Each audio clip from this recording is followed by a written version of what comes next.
Realmente siempre es un placer la conversación. ¿Cómo está viendo este escenario, este debate, tantos temas económicos que de golpe, bueno, son agenda, ¿no? Todos los días un nuevo titular. Sí, sí, yo creo que hay unos datos interesantes que también hay que considerar, digamos, ¿no? Porque una de las hipótesis con la que se analiza la situación actual es, bueno, la Argentina está en una situación de, digámoslo así, de quiebre, ¿no? De crisis terminal o algo por el estilo, que, que augura, digamos, un desenlace catastrófico en el corto plazo.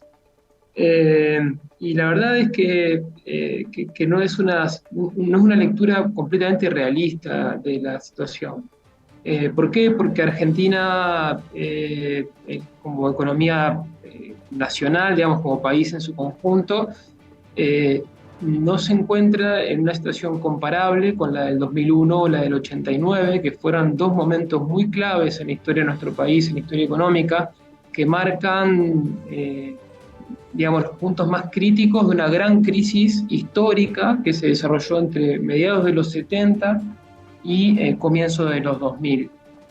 Y a partir de ahí Argentina inicia un proceso de crecimiento y de expansión, fundamentalmente ligado al crecimiento de los precios de nuestros productos exportables, que pone a la economía argentina en una situación completamente diferente, estructuralmente diferente.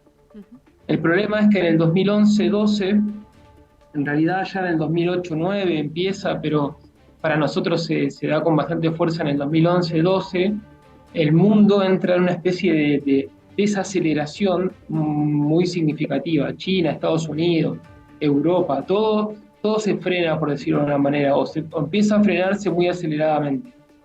Y esa tendencia de desaceleración se da hasta el día de hoy, incluso hoy en día estamos en el momento más crítico de esa desaceleración, y por lo tanto llevamos casi una década de estancamiento.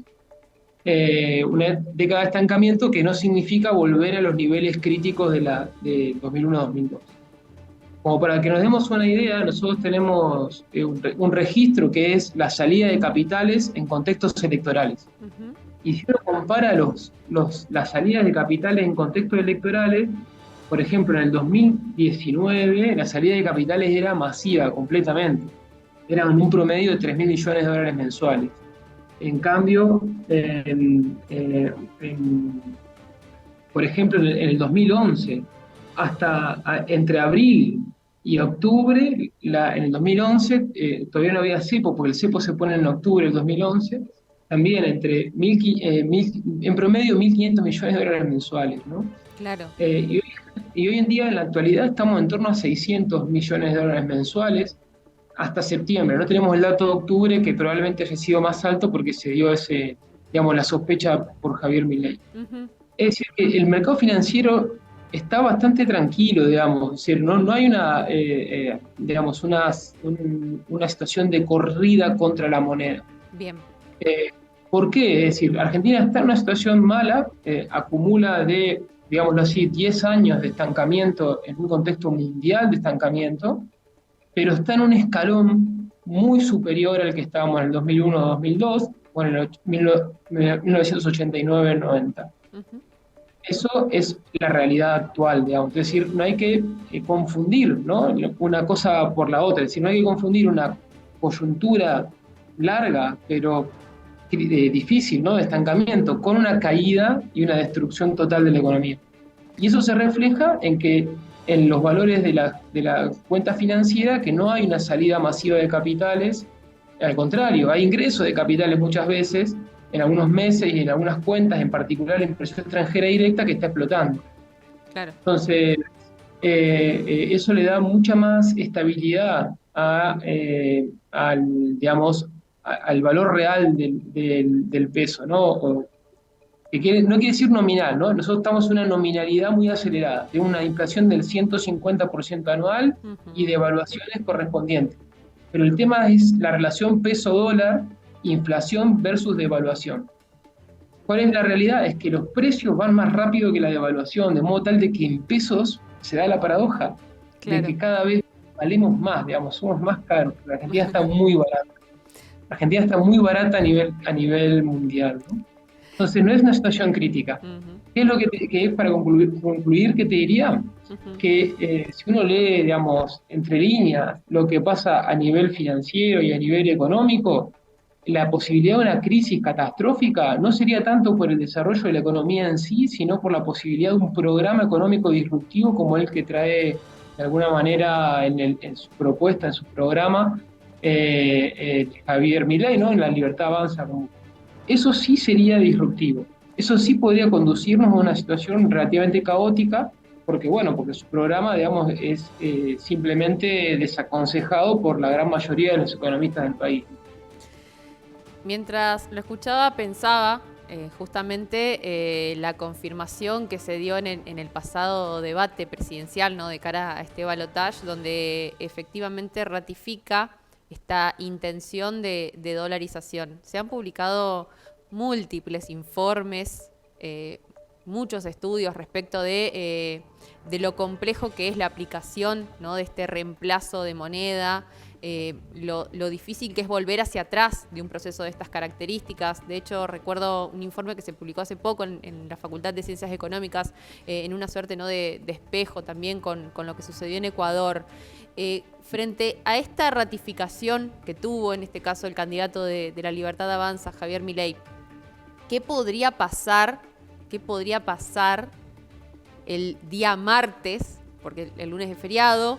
¿Qué podría pasar el día martes en el caso de, bueno, de un triunfo de Javier Milei y donde aparece tal vez en el horizonte mucho más concreto esta idea de dolarizar? Yo creo que lo primero que decís es muy cierto, digamos, y eso parece perderse de vista. Pero que es muy importante tener en cuenta que dentro del programa de Milei han habido idas y vueltas en un montón de temas. Ujú. Pero en esta cuestión no, digamos, esta cuestión ha sido un aspecto crucial del programa. Y todavía sigue en pie los referentes económicos que él tiene como para ir al Banco Central o para el Ministerio de Economía, que son Sturzenegger y Ocampo, digamos, Ocampo, con ajá, su, Ocampo. que es famoso por su programa de dolarización, ¿no? Ujú. Es decir, eso está vigente, está presente, no es no hay una, digamos, no hay una no se quitó el programa, ¿no? No, Sigue no estando, hay una reflexión de, bueno, tal vez no. no, tal vez no, lo otro capaz que sí, pero esto sigue, digamos, ¿no? Entonces hay que tener en cuenta eso.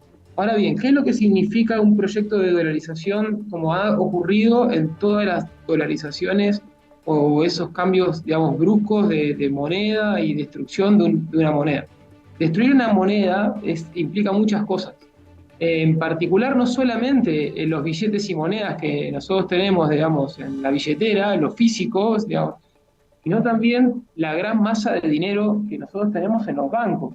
Ese dinero que está en los bancos no tiene un respaldo en billetes, es un dinero, digámoslo así, de anotación de libro, digamos, ¿no?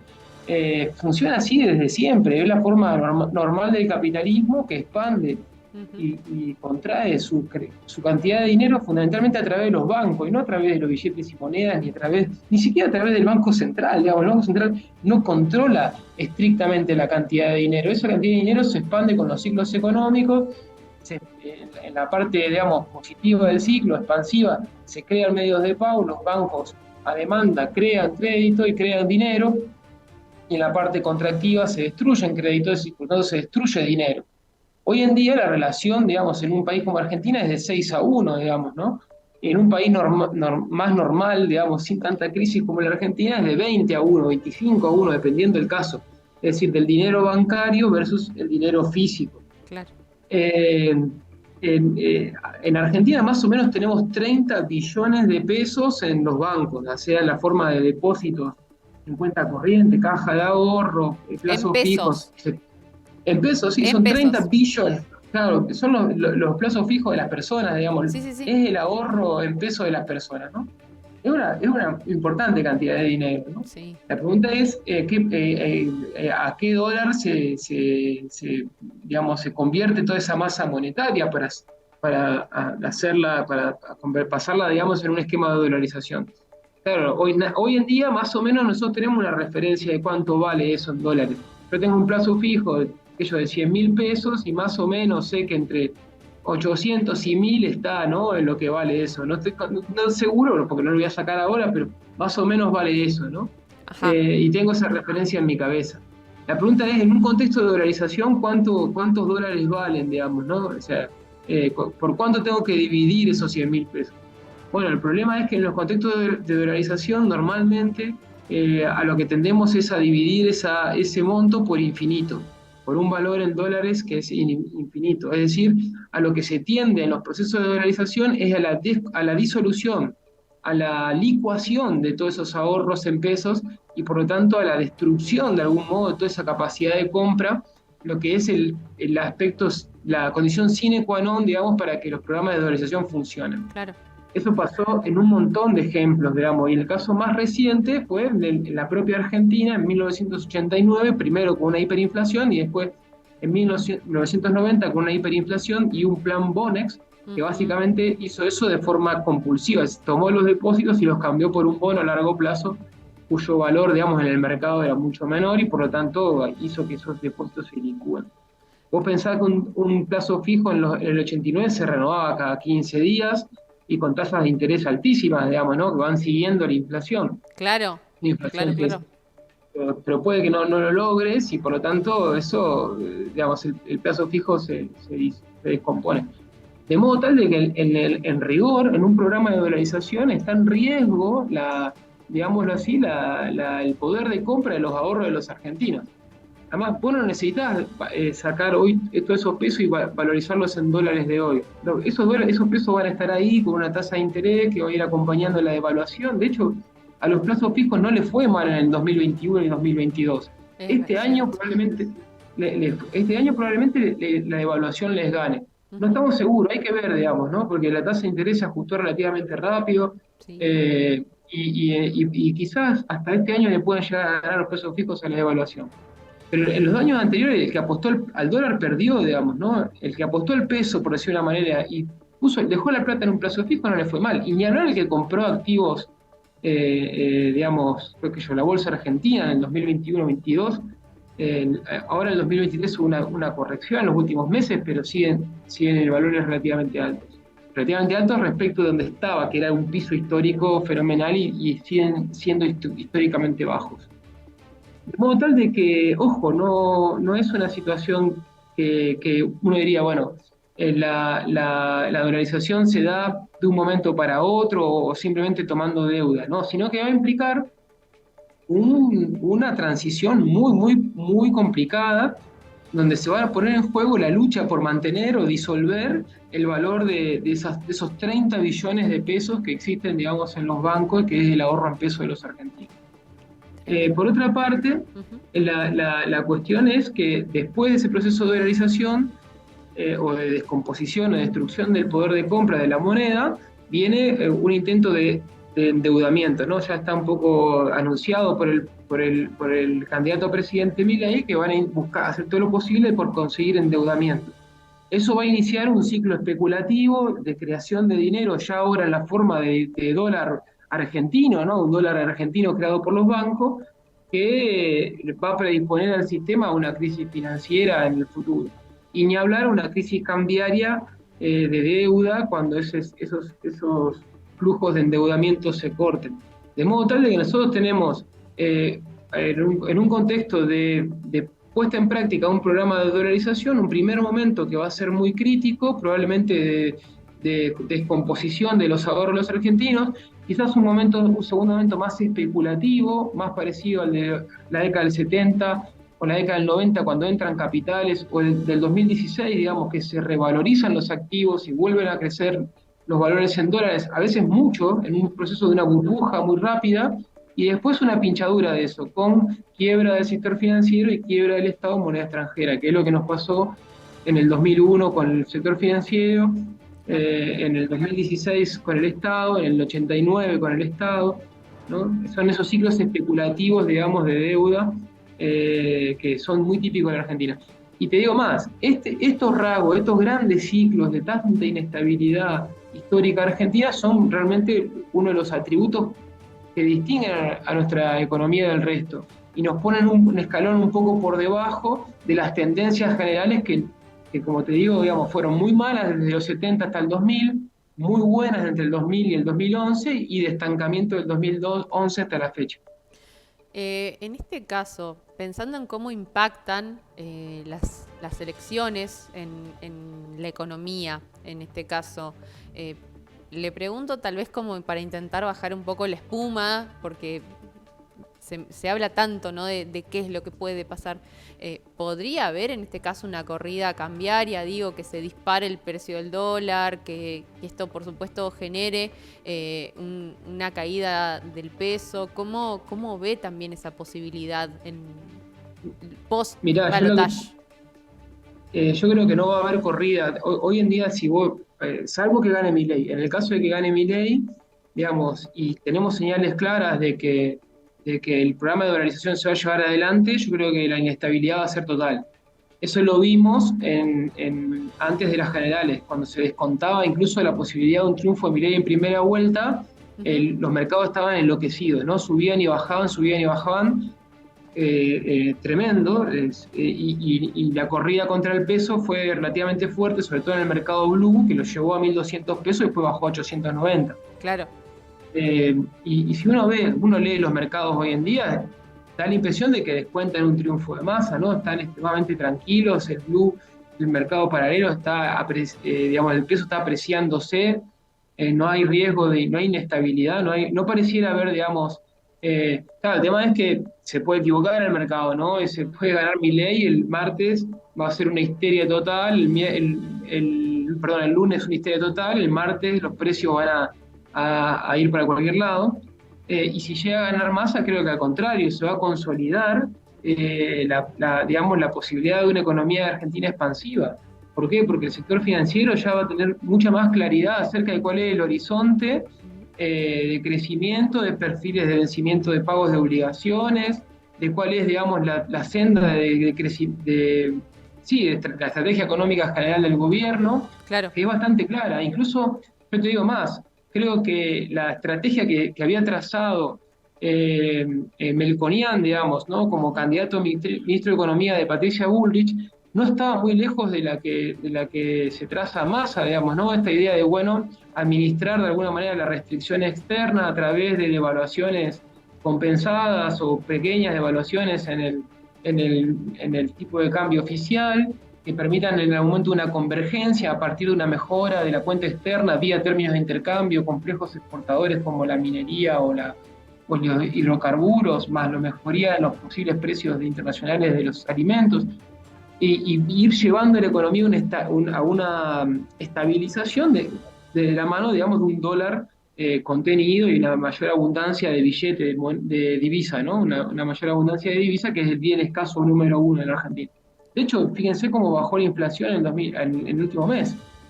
Después de la devaluación, que la llevó al 12%, ya baja el 8%, de algún modo traccionado por una expectativa de apreciación real del peso. Claro. En un contexto de entrada de capitales y de una buena, se espera una buena cosecha, una buena campaña, y probablemente, digamos, yo no creo que Massa tenga un programa de mega devaluación, es totalmente innecesario. Se evaluará, entiendo yo que el Ministerio de Economía evaluará cuál es el nivel de tipo de cambio como para ir manteniendo la demanda e ir ajustando el uso de las divisas para mantener la actividad económica, sin comprometer la estabilidad financiera, que ya fue comprometida en el 2016 con un proceso de endeudamiento irresponsable. Y creo que en esa senda Argentina tiene posibilidades de ir muy poco a poco ajustando, digamos, las variables nominales en torno a una economía más estable. Claro. Que fue el programa incluso de Alberto Fernández y que fue el programa de Martín Guzmán. De digamos, Guzmán, ¿no? claro. Yo creo que ahí quizás, digamos, hubo unos procesos internos políticos muy fuertes dentro del gobierno, pero yo creo que no eran tan programáticos en lo económico como políticos, y por alguna otra razón, porque después, digamos, no hubo cambios significativos en la estrategia económica. Creo que el único cambio significativo real es el programa de Milei, y que es, digamos, un cambio hacia una inestabilidad creada, hacia un cambio, digamos, en las posiciones patrimoniales de los argentinos, un nuevo régimen monetario institucional que va a contramano de una fortaleza del peso paradójica. Yo sé que es difícil para ir de comprender con una inflación del 150%, Claro. pero hay que ponerse en la cabeza Sí, sí, que sí. si la inflación va más rápido que la devaluación, los precios internos en términos reales, en términos de dólar, crecen.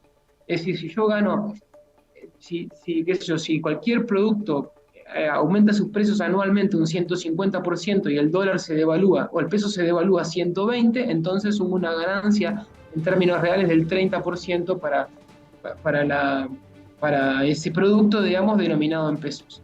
Claro. ¿No? Entonces, esa situación es la que se está dando desde el 2021 con un, digamos, un lapso de este año que estuvo muy influenciado por la sequía, ¿no? Pero esa sequía digamos, se enfrentó con un endeudamiento en torno a los 20 y algo mil millones de dólares, habría que ver bien ese cálculo, y entiendo de que en los próximos años, con los excedentes agrícolas, con los hidrocarburos, la mejora de los precios y administrando de algún modo se irán pagando esas deudas, ¿no? ¿Cuál es la cuenta pendiente principal? Y bueno, es el estancamiento del salario real Claro. del 2011 hasta esta fecha, ¿no? Ese será, creo yo, uno de los grandes desafíos realmente.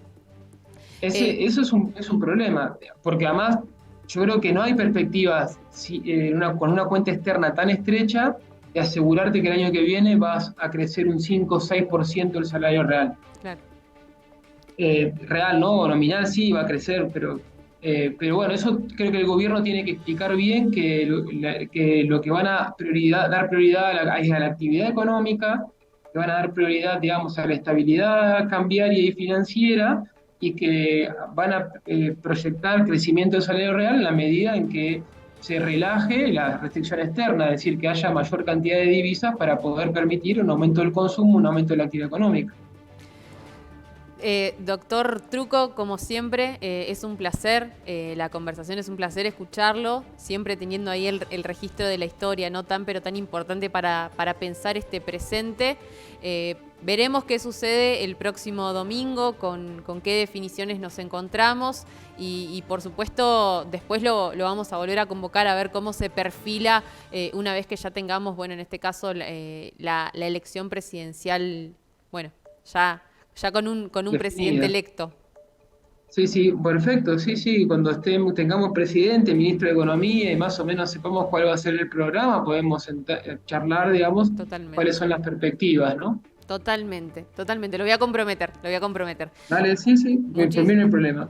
Muchísimas gracias siempre por la comunicación y por las explicaciones que son tan necesarias. Gracias. Dale, Florencia, nos vemos, gracias. Un abrazo.